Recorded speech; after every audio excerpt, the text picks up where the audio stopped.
Hello, everyone, and welcome back. My name is Sonia. I'm going to jump right into it. Today is Matchbox Monday. I'm going to open a couple of things, and I do have some news for you. So, first of all, Barbie again. I'm going to open this. This is a Jeep Wrangler. Oh my gosh. Ah.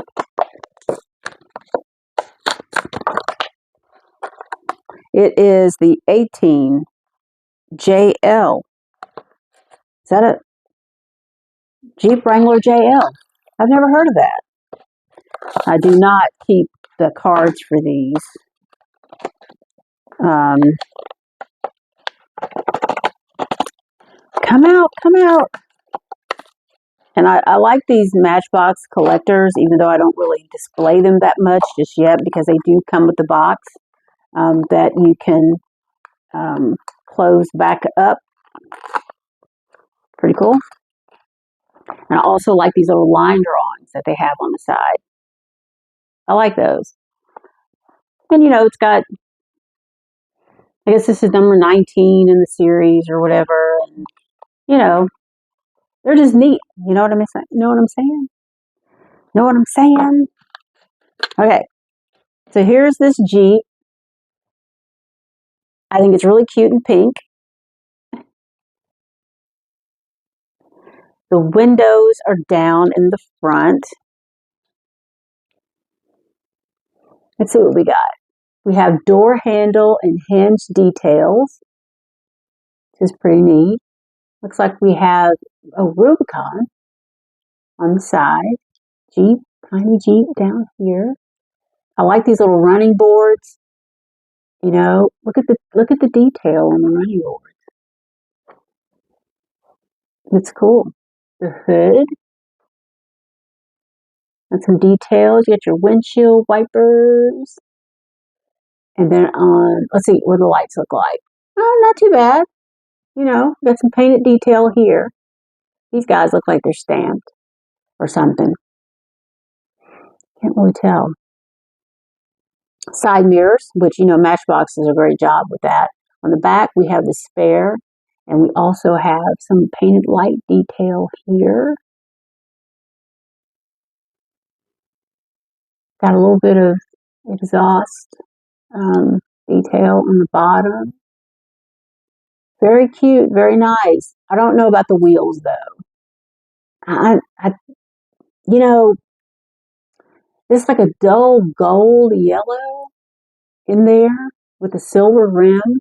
The silver rim, I don't mind so much, but I'm thinking if it were my Jeep, I would have some of those really sharp, multi-spoked silver wheels on this puppy. And it does have black interior. So there's that. Barbie's excited about getting it. And I'm going to try to make this a short one today. I have got to get back out into the yard. It's in the 60s today. Tomorrow it's going to be in the 70s.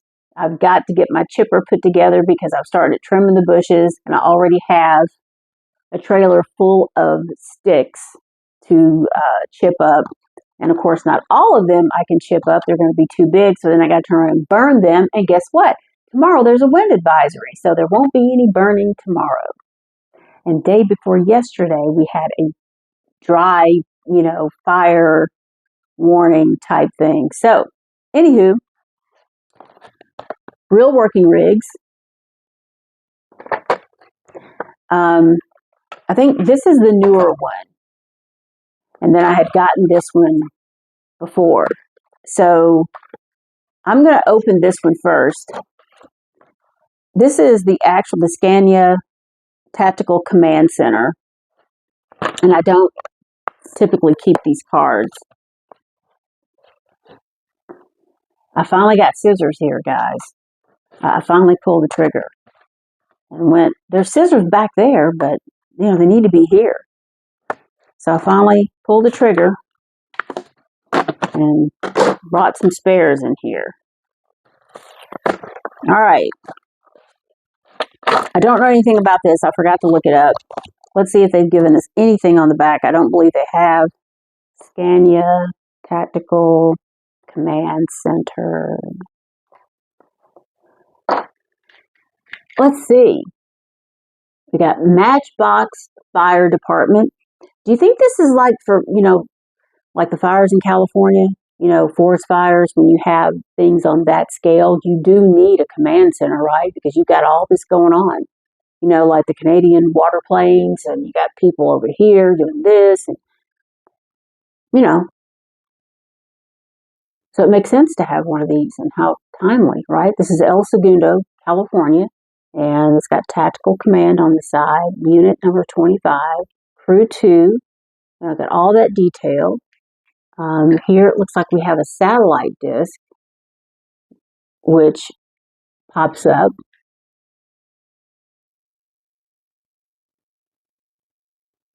I think that's pretty cool.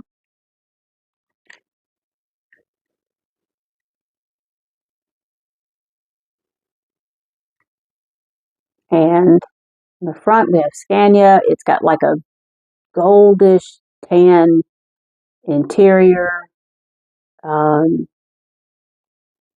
Not a ton of detail on the front there, but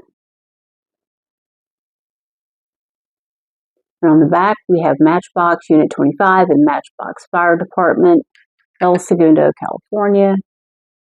Even though I know that this moves, which is neat on its own, I still kind of wish the doors would open, you know what I mean?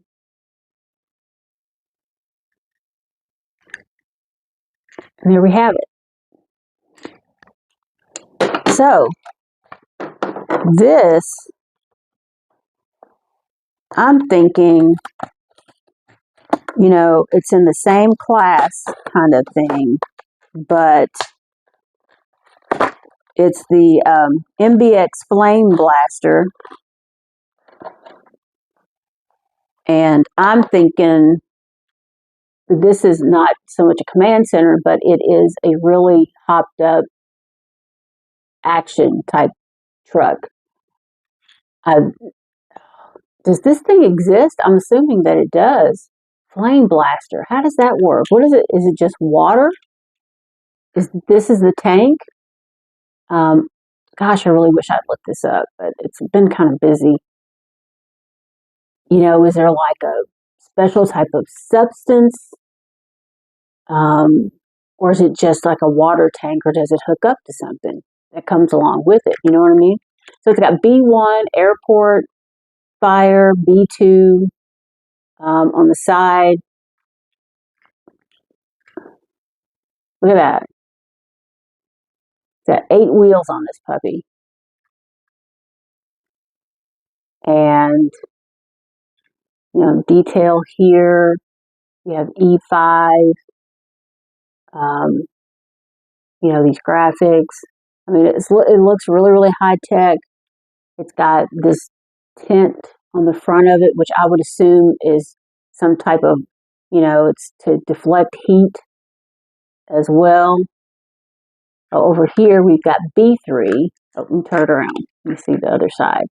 Over here, we have B3 airport fire B4. So I wonder what is in each compartment.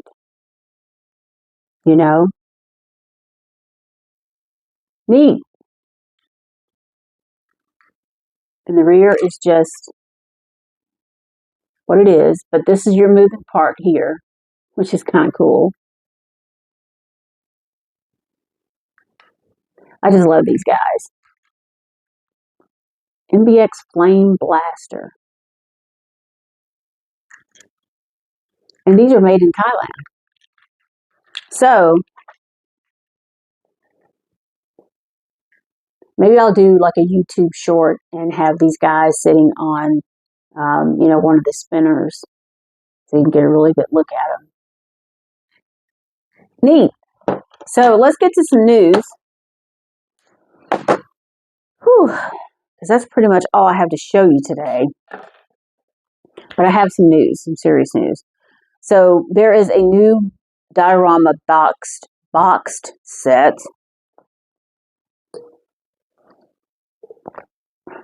It's a lip gloss. 90s supercars, and they're in all shades of silver. and it looks so cool. I'll put a picture up. There is a 1997 Porsche 911 GT1. It's a new casting. There's a McLaren F1. There's also a 1997 Mercedes CLK GTR. And, I had no idea that these cars are so special. I don't really know anything about them, but they were only produced for a few years. There's only 5 to 700 of them. And not only that, I think the sticker price was well over $130,000. But I think I read something about 400 or 500 horsepower. I don't know. I'm going to have to go look at that. I wonder how much they cost now. There's also a Fleet Street hauler, which, we've seen Fleet Street, but they're all shades of silver. And I think they're, if I recall correctly, they're black some black on the Fleet Street hauler. Anyway, there's new Boulevard, 126 through 130. There's a 2008 Mercedes CLK, strikes again, 63 AMG Black Series. It is a new casting. There's a Maserati MC20, which is also a new casting.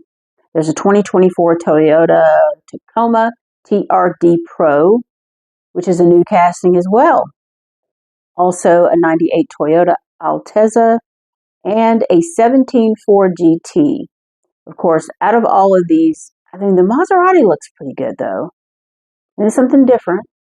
But out of all of these, I think I'm just going to be looking for that 17 Ford GT to add to my Ford GT collection. Moving on. 143 scale Hot Wheels. We see these in Target, right? I don't talk about these very often. Actually, I think this is the first time I've talked about these because I do not collect them because I really try to stay within the 164 scale. You all know that occasionally I do buy other scales. I try not to because it's just too much. But in this group, there's a custom 1970 Chevy Nova, which looks pretty good. There's also a Mercedes AMG GT3, a Nissan Z Nismo, and a 1970 Porsche 917, which I'm kind of partial to those race cars. So I'm thinking, and I have a few of them, I'm thinking that maybe I'll get the 143 version and use it as a backdrop somehow for my other ones because it's in that red. We've seen that red 917. Anywho, let me address a comment. And I don't often do this, but, I think I need to maybe shed a little light on this because in America, we really don't learn a lot about how business works. And I am not even a small business. I would classify myself as a micro business. But even so, someone commented about my prices were like eBay scalper prices. When I do my pricing, I primarily go to Google Shopping. And I go to the shopping tab and I look and I see how many are in there. And I usually try to price things in the middle of the road. Now, my cost is much higher than maybe you would think. And I have expenses as well from having an LLC. You have business registration, it's $100 with the state, $100 for a local business license. My Shopify, the store where I host, I think that's is it $39 now a month? But I mean, it's Shopify is probably pretty much the number one platform. It does more than I need, but it allows you to integrate with other platforms as well, which I really don't do a whole lot of that. But so that's an expense that I have every month. And, there's all sorts of things. When you're a micro business, you're probably not going to get the best pricing on things because, you can't buy the way the bigger businesses do. I still have expenses like boxes. I very seldom reuse boxes. There's paper, there's ink, tape. My God, the cost of tape is unbelievable. And then you got bubble wrap, which I think bubble wrap is like doubled in the last couple of years. And, I used to be able to get it at Staples when I would return Amazon stuff, which I don't do very often, but they would give you like a $10 coupon. And then I would just buy bubble wrap there, the big ones like this, because they would last me a while. And now I don't even know how much bubble wrap is. I think I'm going to cry the next time I have to buy it. Then there's, I recycle, like sometimes I have to use paper, the little air pillows. I get a lot of shipments. I recycle. I have bags of those that I keep so I don't have to buy that stuff. But even so, it's pretty difficult with just, you're not going to get the best credit card fee structure. I don't process my, Shopify processes for me. If somebody buys it off of Facebook, they throw it over to Shopify and they process it. Sometimes, depending on the way people pay, it gets processed through PayPal. There's a different fee structure for that. Not to mention the fact that when you're, buying from a distributor, not directly from Mattel, they probably get access to stock photos that they can just use.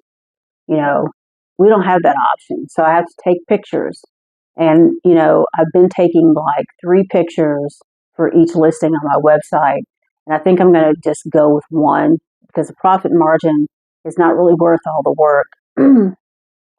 And I usually write in some descriptions and I'm going to stop doing that. I've used AI to do it before, but I don't know. Sometimes the results are kind of odd. So I'm really going to try to pare down my listing process, which consists of pictures, and then I edit those pictures, and then um, I upload them from my phone, and then I download them from there to the computer because I can't connect my phone directly to my computer. I dare not do that because I have privacy issues. And then from there, I'm putting every vehicle in an Excel spreadsheet to keep track of what I have actually listed, which this consists of the SKU number that I use in my Shopify, the if it's Matchbox or the title of it, whatever car it is, color, sometimes quantity if I have more than just say 2, and then I'll put the price in there as well, just my cost, so I can refer back to it later if I need to. So I put all that in an Excel spreadsheet, and then I go into Shopify, and then I duplicate the listing. So some of the other stuff is already in there, and then I change the title, put in a little description. I have to put in the price, the cost, SKU number, the quantity. I do usually try to put meta tags on my photos so that people who have accessibility issues will at least, that should pop up for them. If it's a 2005 Mercedes, the metadata for the picture it'll say a 2005 black Mercedes or something like that. I try to at least do that. And it also helps with search and things of that nature. There's a lot of back end stuff that has to be done, like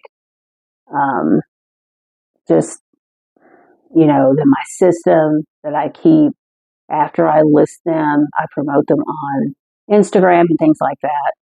So I'm not the seller who, just throws it up on Instagram and PayPal me because, they crack down on that to where, and I think they did finally extend the deadlines on some of that stuff where, you'll get a 1099 or whatever it is that they're sending from PayPal or, Venmo or however it is that you take payment, because there's a lot of tax dollars that are kind of slipping through the cracks.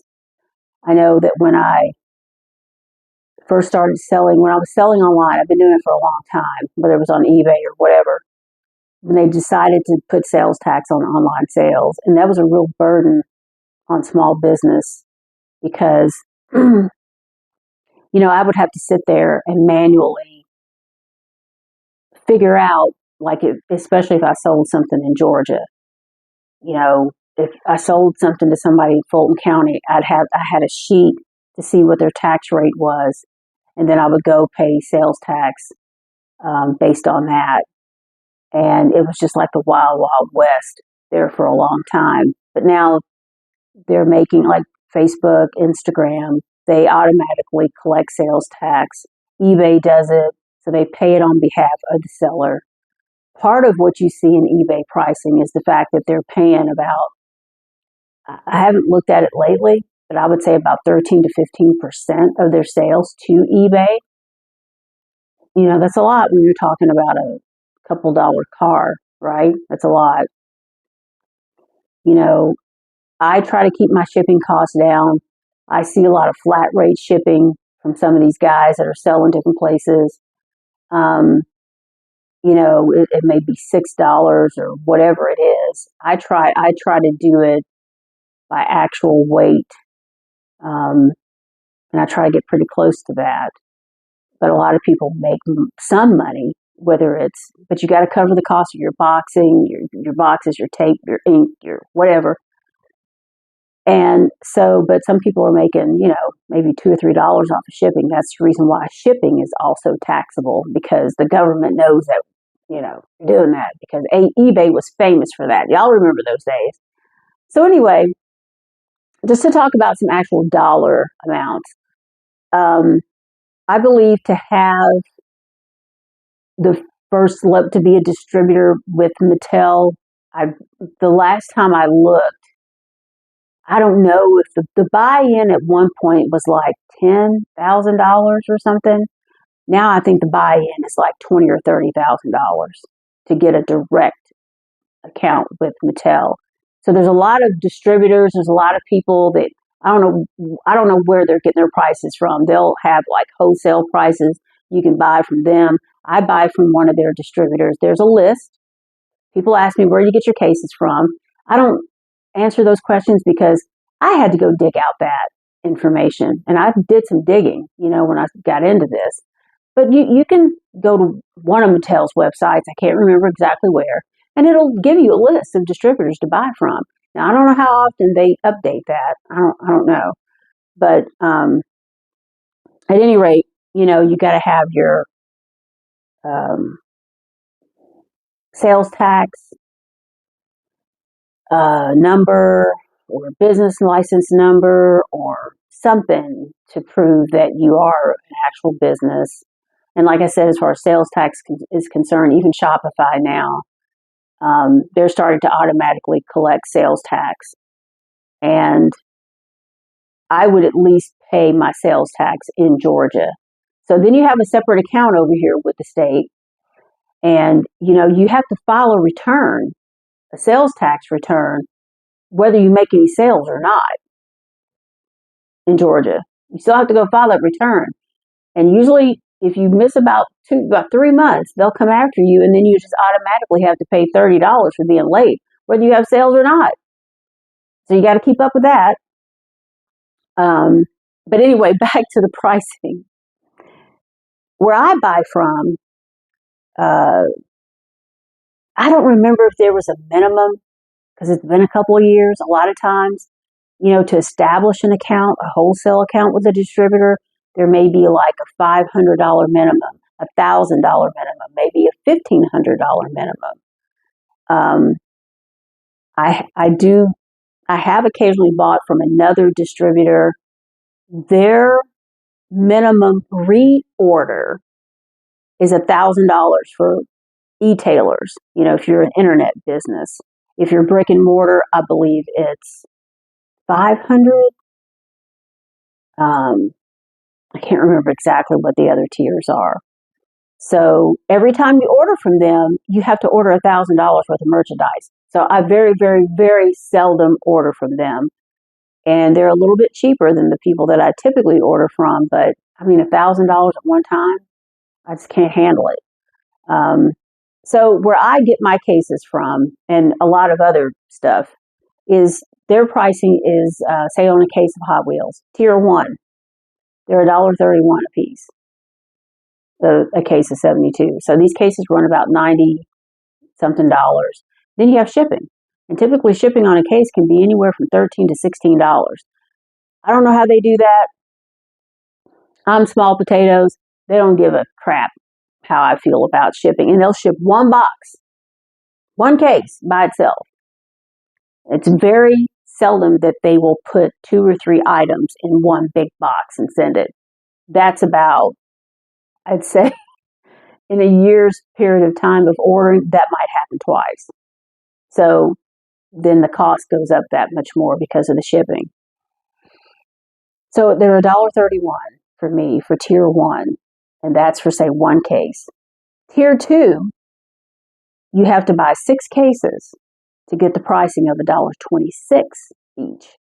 Tier 3, 12 cases you have to buy to get the pricing of $1.22 each. I know there's people out there buying that stuff, and then they just dump cases. I don't know what they're doing. They're selling the crap on whatnot, I guess. So my cost, the base cost for me, where I order from, is $1.31 for each car.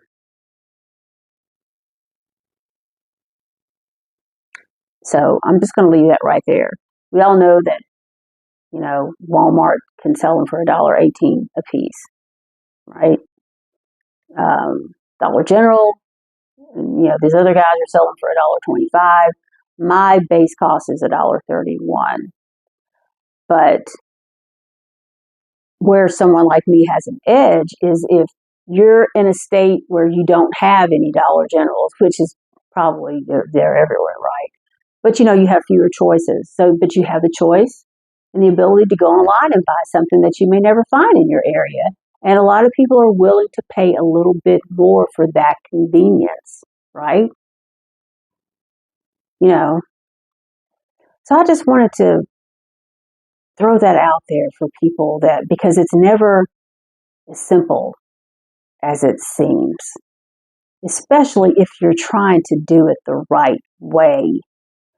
Now, if you want to have handshake, backdoor deals with employees at Walmart where you're getting those cases and you're getting those treasure hunts, maybe the cost of the treasure hunt, what you can sell it for, offsets whatever it is that you're doing there.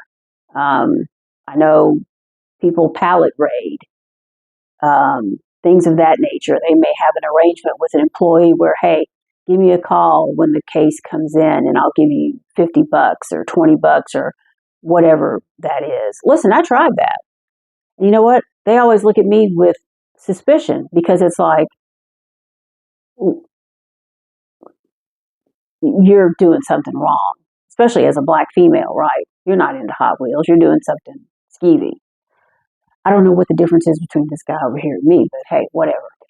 So just wanted to throw that out there. Let me get off my soapbox. Also take into consideration that a lot of times when people are just throwing the stuff out there is that it could also be stolen. Okay? Then it's all free money, right? So one last thing, 2025 selections with Mattel Creations. They've already voted on the make of this is where the RLC members, Red Line Club members on Mattel Creations can vote. You have to be a member. They've already voted on, round 1 was for a 68 custom Plymouth Barracuda. So round 1, you vote for the casting. Round 2, you vote for the color, which I'm not going to go through all the color choices, but it ends tonight at 7 p.m. Pacific time. If you want to go vote on the color, magenta is one of them, which is I'm going to go vote this time. So I'm so glad I missed the first round, and I think the third round is wheels or something. Don't quote me because I don't often vote. But anyway, just throwing that out there if you wanted to go have a little fun with it. Once again, on Thursday, I'm going to do some diorama. I'm going to have a diorama day, working on that, and probably some more news. And if you like this video, please like and subscribe. Hit the notification bell for when I go live, which I'm thinking about when I'm going to do that. And Let me show you this little guy one more time before I send it off to Barbie.